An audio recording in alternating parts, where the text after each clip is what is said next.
पत्थर लगा रहे हो। तुम बैठ जाओ। बैठ जाओ, बैठ जाओ, बैठो। बिठवा दो सर हो गया। इधर आ।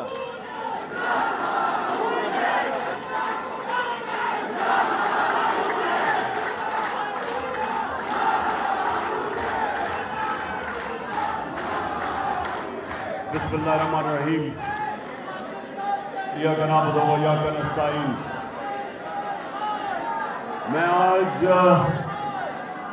पख्तूनख्वा के ताजरों, पहले तो इस शानदार और जुनूनी इस्तकबाल का मैं आपका दिल से शुक्रिया करता हूँ। बहुत बहुत शुक्रिया आपका।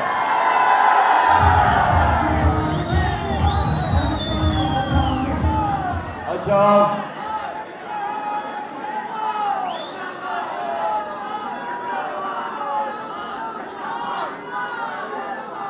मैंने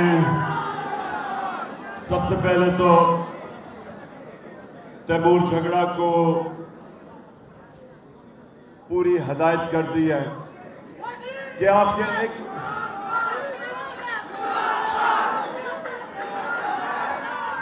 हदायत की है तैमूर को कि मेरे पख्तूनख्वा के ताजरों के जो आजकल मसले आ रहे हैं, मैंने उसे कहा कि वो सारे मसले आपके हल करें और बाद में इंशाअल्लाह हमारी पूरी कोशिश होगी महमूद खान की हुकूमत की कि मेरे ताजर जो उनकी वजह से रोज़गार मिलता है, उनकी वजह से दौलत में इजाफा होता है मुल्क की, और हमारी पूरी कोशिश है कि आपके मसले मसाइल हल किए जाएं। अच्छा, अब ताजरों, अब सब जानते हो कि जब ये बैरूनी मुदाखलत के तहत, बैरूनी साजिश के तहत पाकिस्तान के जो बड़े बड़े नामवर डाकू थे उनको इस मुल्क के ऊपर मुसल्लत किया गया, और उसके बाद जो आपने हालात देखे और आप सबसे बेहतर जानते हैं कि वो मुल्क 17 साल के बाद जो सबसे तेजी से तरक्की कर रहा था, जिसकी इकोनॉमिक ग्रोथ, और ये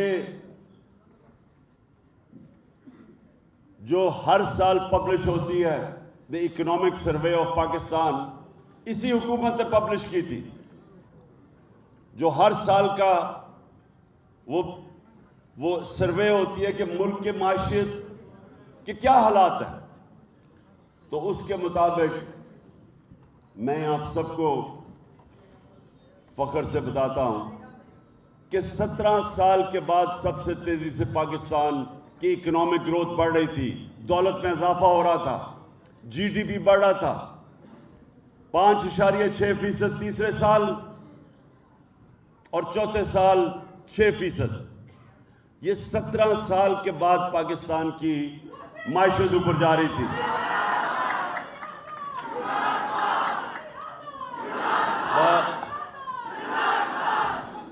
देखिए, मैं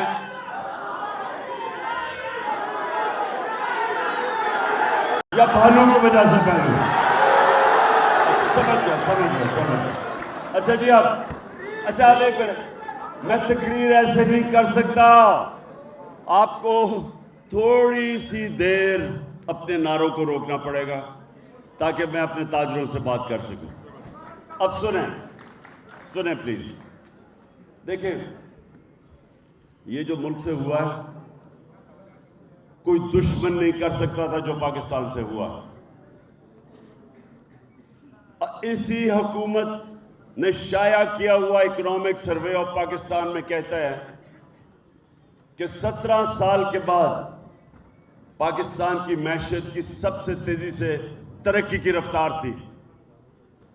इसी सर्वे के मुताबिक पाकिस्तान की जो एक्सपोर्ट्स थी, असल में मुल्क अमीर तब होता है जब उसकी एक्सपोर्ट्स ऊपर जाती है।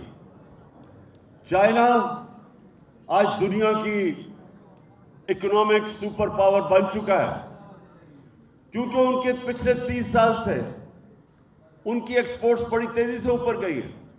गवर्नमेंट ने तवज्जो दिया एक्सपोर्ट्स पे।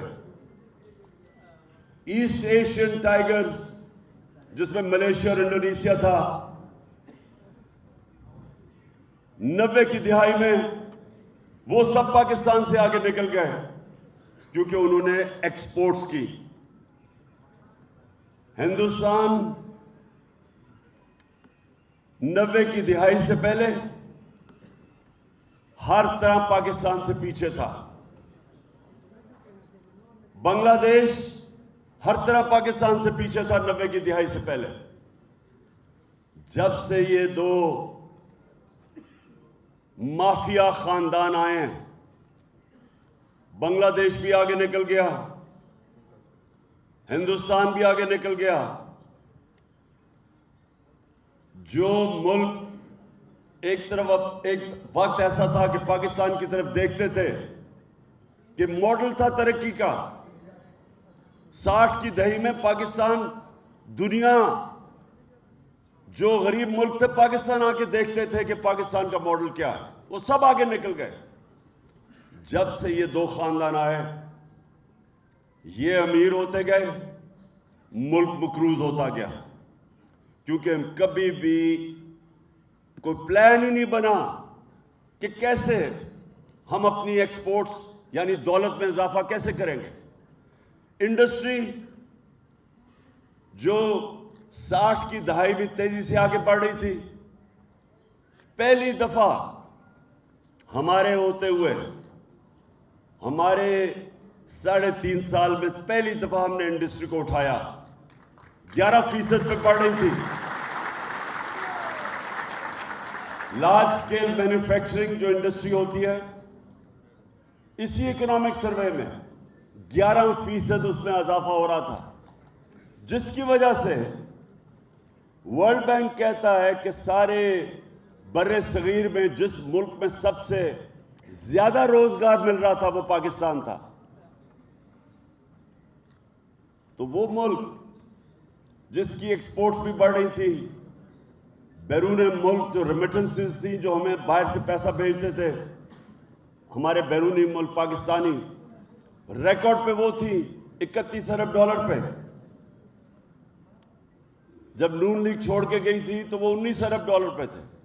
हमने उनको पूरी मदद की कि किसी तरह बैंकों के जरिए हमारे पैसा भेजें। 31 अरब डॉलर पे चला गया। एक्सपोर्ट्स 32 अरब डॉलर पे, रिकॉर्ड। सबसे बड़ी बात कि हमने इस्लाहत की एफबीआर के अंदर और करते जा रहे थे। 6100 अरब पे हमारी टैक्स कलेक्शन हुई, जो पाकिस्तान की तारीख में रिकॉर्ड थी। और हमने अपनी किसानों की मदद की। 4 जो बड़ी बड़ी फसलें थी, पिछले 2 साल रिकॉर्ड पैदावार हुई फसलों में। तो वो मुल्क जो आगे बढ़ रहा था, उधर एक बैरूनी साजिश के तहत इन चोरों को हमारे ऊपर मुसल्लत किया गया। और आज आप मेरे से बेहतर जानते हैं, क्योंकि आप तो मार्केट में बैठे हुए हैं, आप ताजर हैं। आज 50 साल के बाद सबसे ज्यादा पाकिस्तान में महंगाई हुई है। आज सारे महंगाई के रिकॉर्ड टूट गए हैं। क्या वजह है? ये कहते जी हम IMF की वजह से महंगाई हुई है। IMF तो इनके साथ सिर्फ 5 महीने में है, हम तो 2.5 साल हम IMF के साथ थे। इन्होंने कहा जी आलमी मंडी में चीजें महंगी हुई हैं। आलमी मंडी में पिछले साल से चीजें महंगी थी। मैं जब कहता था कि महंगाई इंपोर्टेड है, आलमी मंडी से है, और सबसे बड़ी वजह तेल है।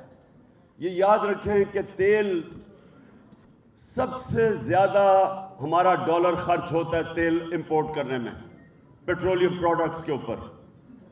तकरीबन 37% जो हमारा पैसा डॉलर मुल्क से बाहर जाता है वो पेट्रोलियम प्रोडक्ट्स पे था। तो ये सुन ले ताजरों, जब हम थे $103 से $115 पे तेल की कीमत गई। आज $90 है तेल की कीमत। आज तकरीबन $13 कम है आलमी मंडी में तेल की कीमत। हम डीजल और पेट्रोल 150 रुपए लीटर पे दे रहे थे, 150 रुपए लीटर पे दे रहे थे। आज 250 रुपए पे डीजल है, जबकि आलमी मंडी में नीचे गिर चुका है तेल,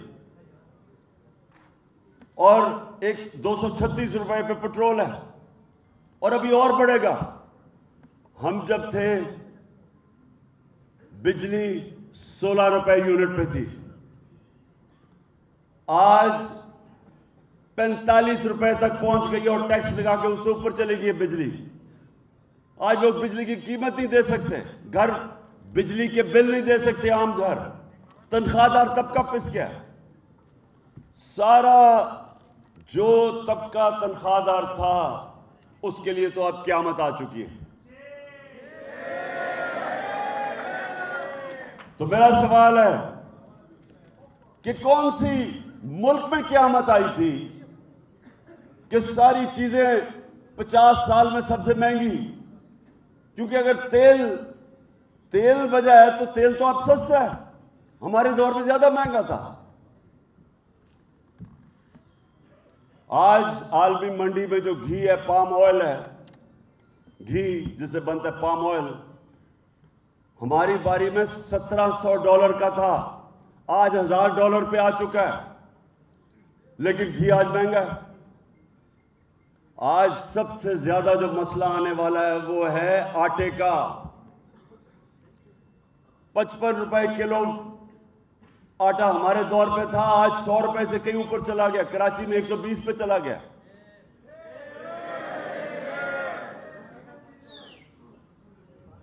चावल 100 रुपए किलो हमारे दौर में था, आज 220 रुपए पे चला गया। अब सोचे कि जो आम लोग हैं वो कैसे गुजारा करते हैं, जो अब मजदूरी तो बढ़ी नहीं लोगों की, रोजगार कम होता जा रहा है।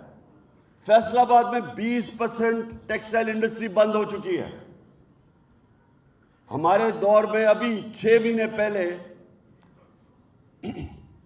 फैसलाबाद के अंदर मजदूर नहीं मिलते थे टेक्सटाइल इंडस्ट्री के, बाहर से लाने पड़ते थे मजदूर।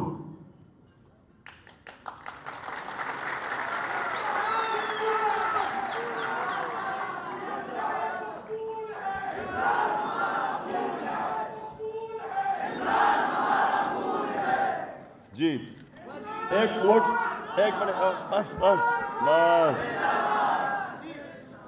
मोबाइल फोन की 50% फैक्ट्रियां बंद हो गई हैं, गाड़ियों की फैक्ट्रियां 50% कम हो गई हैं।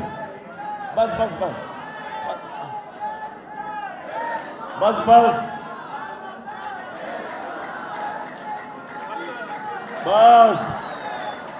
मेलू बस।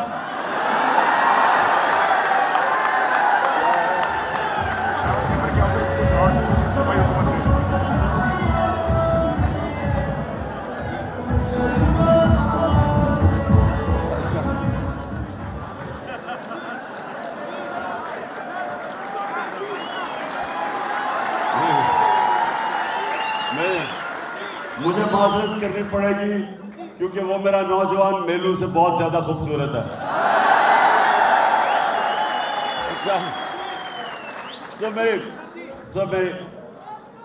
मैं साहब पख्तूनख्वा के ताजरों, आज आपके पास इसलिए आया हूं, आप सबको अपनी हकीकी आजादी की तहरीक में शामिल करने आया हूं। ये आप अपने और अपने बच्चों के मुस्तकबिल के लिए आपने मेरी कॉल की इंतजार करनी है। हम कभी भी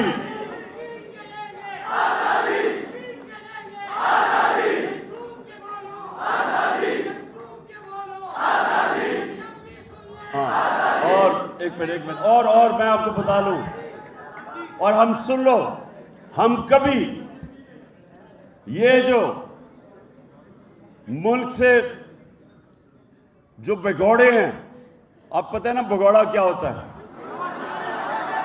जो दुम दबा के भागता है, ये जो पहले नंबर 1 भगौड़ा नवाज शरीफ झूठ बोल के गया कि मैं बीमार हूं, गलत रिपोर्ट्स, अच्छा हर चीज में ये फ्रॉड करते हैं। अब हमें पता चला कि जो हमें रिपोर्ट्स इन्होंने दिखाई थी, अपनी मेडिकल रिपोर्ट्स, उसमें भी 2 नंबरी की हुई थी। ईमानदारी से कुछ नहीं कर सकते। जो नवाज शरीफ की बेटी है, उसने तो एक ऐसा जबरदस्त इम्तिहान दिया हुआ है, उसने जो झूठ बोलने की पीएचडी की हुई है, इतने सीधे मुंह से झूठ बोलती है। तो ये जो सारे ये जो चोर मुल्क को आते हैं, मुल्क में पैसा लूट के बाहर ले जाते हैं, थोड़ा सा मसला है बाहर भाग जाते हैं, फिर एनआरओ मिलता है, डील होती है, फिर वापस आ जाते हैं, फिर पैसा लूटते हैं। आपने वो देखा होगा, पता नहीं आपने सुनी या नहीं, अपने मोबाइल फोन के ऊपर जो प्राइम मिनिस्टर की शहबाज शरीफ चेरी ब्लॉसम की जो ऑडियो टेप आई है। बेटी एक मिनट सुन तो लो, अभी ऑडियो टेप निकली है, उसमें मरियम कह रही है कि वो शहबाज शरीफ कह रहा है कि मरियम का जो दामाद है वो तो सिर्फ कोई खरबोपति है लेकिन अभी भी गरीब है, तो वो हिंदुस्तान से मशीन मंगवा रहा है, सुने जरा, हमारे दौर में हमने हिंदुस्तान के खिलाफ तजारत तब बंद की जब उन्होंने कश्मीरियों का जो हक था, जो यूनाइटेड नेशंस की सिक्योरिटी काउंसिल रेजोल्यूशन में जो उनका राइट ऑफ सेल्फ डिटर्मिनेशन, यानी कि जो उनका हक था कि अपनी मुस्तकबिल का फैसला करें रेफरेंडम के या प्लेबिसाइट के जरिए, जब नरेंद्र मोदी की हुकूमत ने वो लिया, तब हमने कहा जब तक आप वापस उनको स्टेट रोड नहीं देते हमारे ताल्लुकात खत्म। अब ये आके हिंदुस्तान से मशीनरी इंपोर्ट कर रहे हैं, क्योंकि इनको कोई फिक्र नहीं है कि वो बेचारे कश्मीरियों पे कोई गुजर रही है, जो कुर्बानियां दे चुके हैं। वो 1 लाख कश्मीरी शहीद हो चुका है, और ये अपने सिर्फ पैसे बनाने के लिए, पैसे की बुत की पूजा करने वाले हिंदुस्तान से अब वो चोरी का छुपा के वो मशीनरी इंपोर्ट करवा रहा है। और शहबाज शरीफ कह रहा है कि हम तरीका बताएंगे कि कैसे हम बुरा लें। और फिर एक और चीज सामने आ गई कि जो बस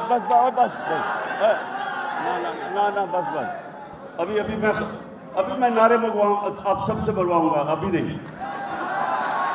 अब एक और शख्स सामने आ गया, बहुत ही बदनीयत, डिसऑनेस्ट बदनीयत, इनके शरीफ खानदान के घर का नौकर, चीफ इलेक्शन कमीशन सामने आ गया। वो इससे नवाज शरीफ से हुक्म लेता है कि जनाब कितने तहरीक इंसाफ के लोगों को डिस्क्वालीफाई करना है। और अभी एक और चीज आने वाली है, बेटी बाप को बता रही है नवाज शरीफ को कि जनाब वो चीफ इलेक्शन कमीशन ने कहा मैंने तो इमरान खान को डिस्क्वालीफाई करने का फैसला कर दिया तोशाखाना केस पे, कहता लेकिन अभी ग्रीन सिग्नल नहीं आ रहा। ये चीजें निकली हैं। अल हक का सबसे बड़ा उसका वादा है कि सच सामने आएगा। तो वो अभी ऑडियो लीक्स भी और चीजें सामने आएंगी और सारी कौम के सामने ये वो लोग बेनकाब होंगे कि ये मुल्क में अवाम की खिदमत करने नहीं आए, ये अपनी चोरी, अपनी करप्शन ख़त्म करवाने आए हैं और पैसा बनाने आए हैं। और इनके रास्ते में इंशाअल्लाह ताजरों आपने मेरे साथ होना है, पाकिस्तानी कौम ने मेरे साथ होना है। और मैंने ये फैसला किया हुआ है कि इस मुल्क की हकीकी आज़ादी की जहाद मैं लड़ूंगा। जब तक मैं जिंदा हूं मैं इनका मुकाबला करूंगा इंशाअल्लाह।